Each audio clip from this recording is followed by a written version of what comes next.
Hello, magandang hapon. Nandito naman si Papa Wing mo. Ayan, may bagong issue na naman yung motor niya Rapid, no? So, ito yung issue niya. Nakikita nyo tong axle na to. Ayan yung sa kanya. Ayan, kung maririnig mo, nahahatak. So, masakit sa ulo yan. Hindi dapat nahahatak. Yan yung sakit ni Rapid, no? Sa mga kapwa nating ka-Rapid dyan, may bago tayong natuklasan kay Rapid. Ang kahinaan niya is ito. Pagbabasihan mo, ito yung sinauna, yung Jag 150. Ito yung Jag 150, no? Binuksan ko na to eh.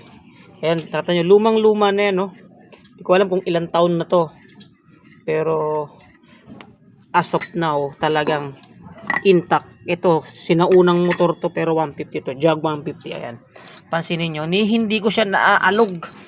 Ayan, napakaganda nung ano, ayan, hanggang ngayon intact pa rin yung ano niya. Ibig sabihin, yung mga bearing na nakakabit dito ay magandang klase. Hindi katulad nung sinauna, ay mga bagong labas ngayon, ay, ayan, ilang taon pa lang yan, 1 year and a half. Ganyan na. Samantalang ito, year na, no? Pero tignan mo, oh. Oh.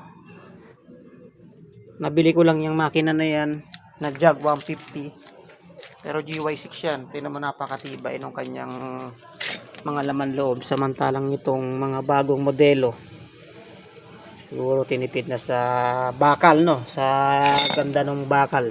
Ayan, kaya pala minsan meron, minsan wala dahil nga dyan. So yan, bibiyakin natin yan. Andyan yung bearing sa loob niyan. Tsaka yun din yung mga gear. So, tatanggalin na natin siya. Balikan ko kayo mamaya.